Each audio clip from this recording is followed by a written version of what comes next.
Hi this is Mohan Roy. आज हम लोग कंटिन्यू करेंगे जो हमारा टॉपिक चल रहा था क्लास 9th का मोशन उसको, और इसमें हम लोग देखेंगे derivation of equation of motion by graphical method. Okay, इसके पहले के वीडियो में मैंने स्पीड के बारे में, वेलोसिटी के बारे में और जो जनरल इंट्रोडक्शन है मोशन का उसका मैंने वीडियो बनाकर अपलोड कर दिया है अपने चैनल पे।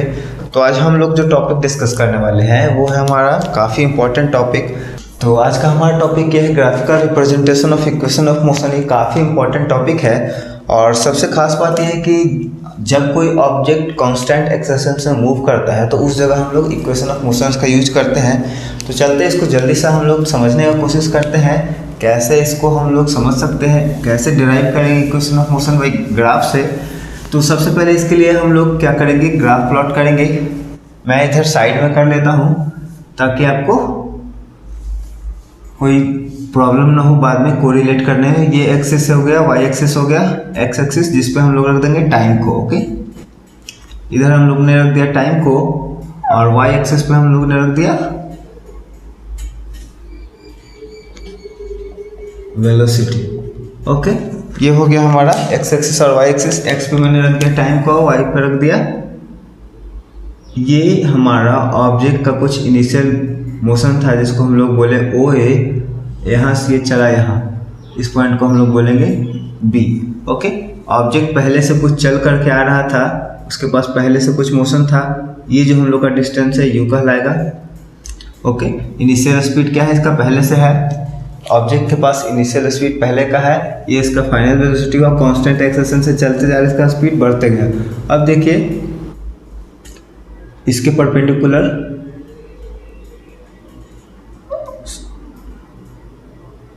इधर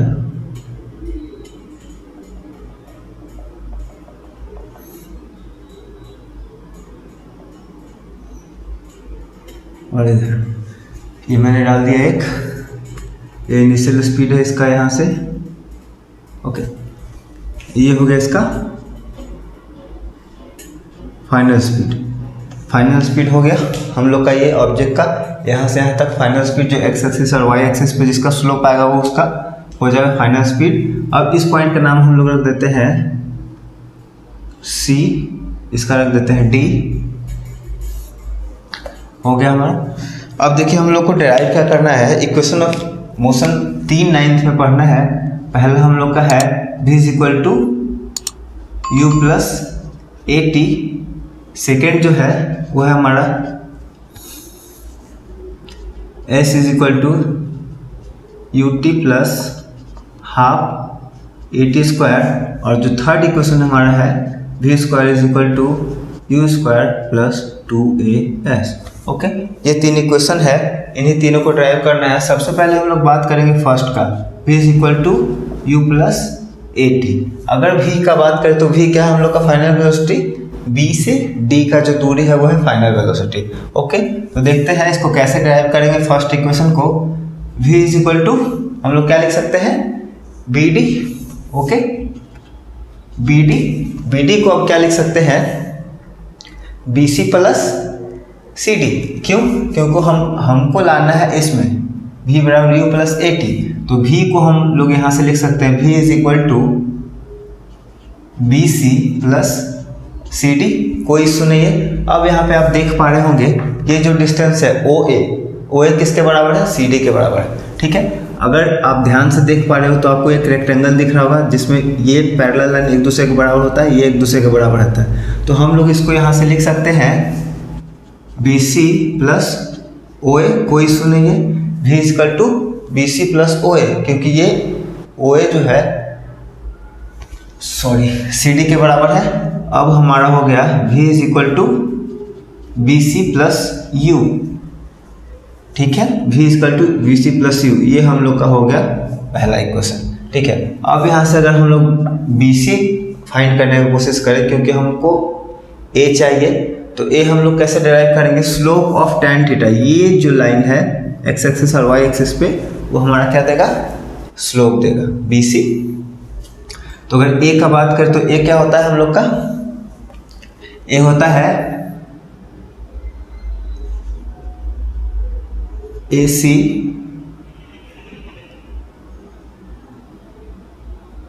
by B C. Sorry BC by AC perpendicular. tan theta क्या होता है? tan थीटा होता है परपेंडिकुलर बाय बेस।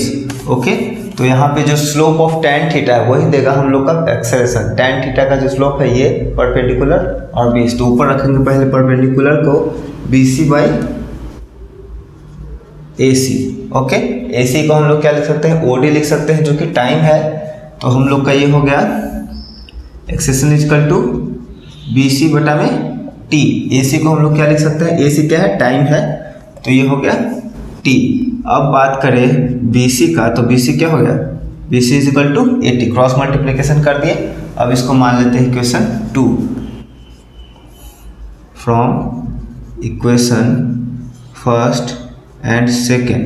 ओके, अब इक्वेशन फर्स्ट एंड सेकेंड को कोरिलेट करें तो V का वैल्यू आ गया U प्लस BC का यहाँ पर देखिए वैल्यू हो गया 80। तो अगर हम लिखे इक्वेशन 1 एंड 2 से, तो V is equal to U plus BC का value BC is equal to 80। Okay, आगे यहाँ पे तो आप देख पा रहे होंगे हम लोग को यही तो प्रूफ करना था, V बराबर U प्लस 80। ओके, एक प्रूफ हो गया। समझ में आ गया तो बेटर, नहीं तो आप क्या करें, मैसेज करिएगा। अगर समझने में कोई परेशानी हुई हो तो मैं उसको बेटर फिर से एक्सप्लेन करूँगा, लेकिन काफ़ी सिंपल है ये। मैं उम्मीद कर सकता हूँ आप लोगों को समझ में आ गया होगा। अब मैं इसको सेपरेट कर लेता हूँ। अब बात करेंगे सेकेंड का। S बराबर UT plus half AT square इसका। अब इसको कैसे डिराइव करेंगे, तो इसके लिए सबसे पहले क्या हम लोग करेंगे, S देखेंगे। ये जो ग्राफ है इसमें S क्या है? ये जो पूरा डिस्टेंस है यहाँ से यहाँ, यहाँ ये पूरा जो एरिया है O से A, फिर उसके बाद B और D और फिर A OD, ये पूरा एरिया क्या देता है? S देता है। तो S इज इक्वल टू हम लोग क्या लिख सकते हैं? एरिया ऑफ रेक्टेंगल, ये रेक्टेंगल, और उसके बाद एरिया ऑफ ये जो हाफ ऑफ द ये रेक्टेंगल है OA। यहाँ पे एक मैं पॉइंट E डाल देता हूँ ताकि इजी हो। तो एरिया हम लोग कैसे इसको डिफाइन कर सकते हैं? एरिया जो ये पूरा एरिया कवर है ग्राफ के अंदर वो हम लोग का एरिया होगा। तो इसको डिफाइन करने के लिए हम क्या लिख सकते हैं? Area of rectangle OACD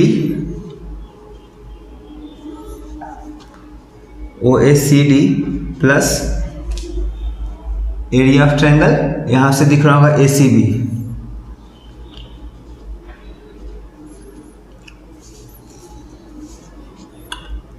triangle ACB clear है? इसमें कोई इशू नहीं है। ACB मतलब अगर एरिया ऑफ रेक्टेंगल इसको जोड़ दे और इसके एरिया को जोड़ दे तो हम लोग का डिस्टेंस आ जाएगा। तो आगे देखते हैं हम लोग। एरिया क्या होगा? रेक्टेंगल का एरिया होता है length into breadth. Okay, length into breadth, तो ये हो जाएगा हमारा OA इंटू OD प्लस इसको क्या लिख सकते हैं? Half of the rectangle OEBD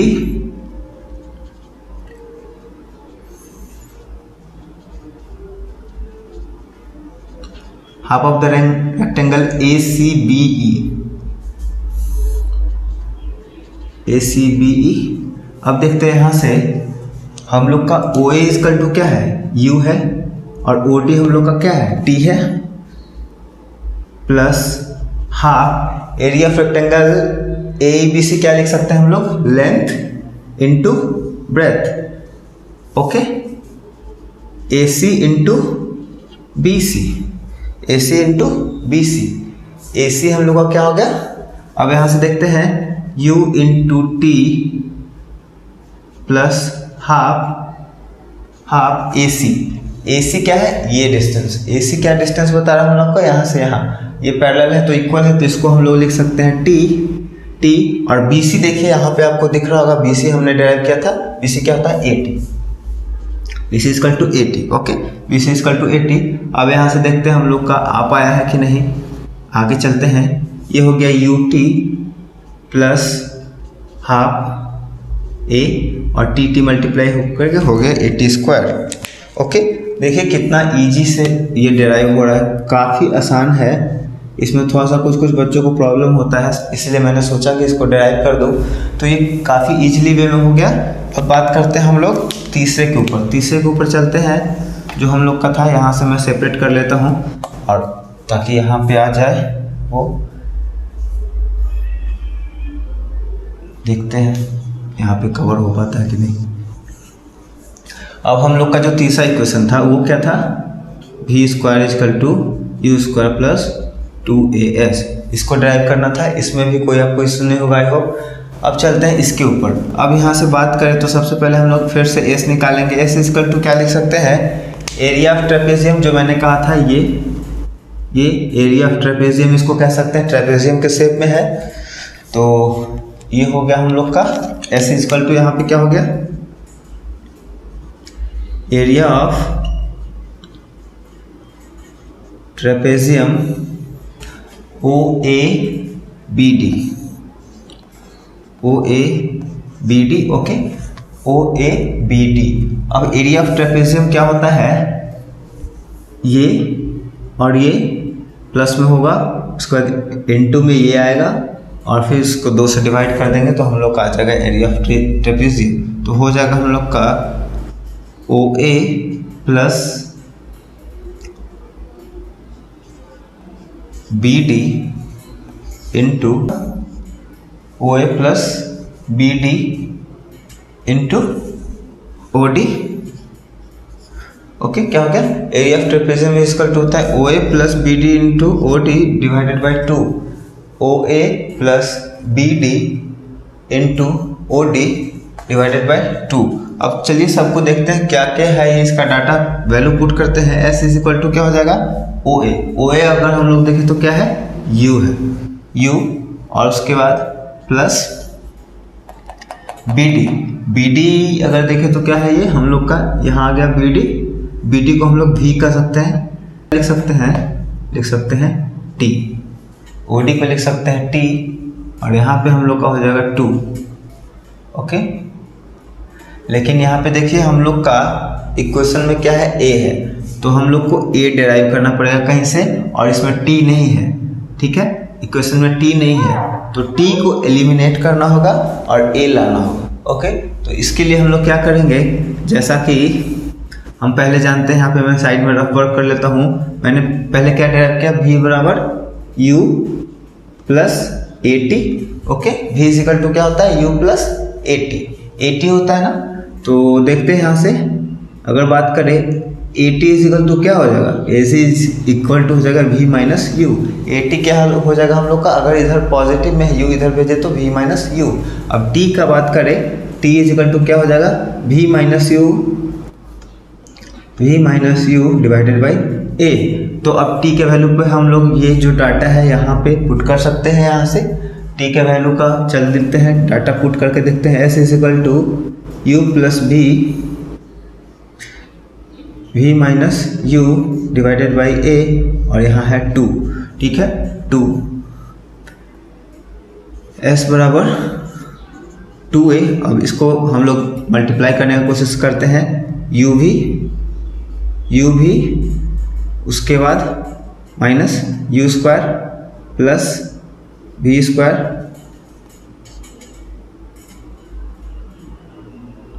minus UV।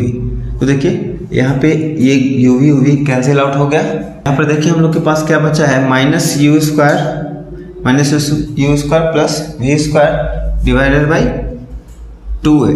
अब इसका क्रॉस मल्टीप्लिकेशन कर दे तो 2AS is equal to minus U square plus V square. अगर V स्क्वायर को इधर रख करके बाकी इधर भेजते तो हम लोग का क्या हो जाएगा, V square equal to U square plus 2AS। Okay, ये देखिए हम लोग का तीसरा इक्वेशन भी यहाँ पे ड्राइव हो गया। दूसरा हम लोग का यहाँ था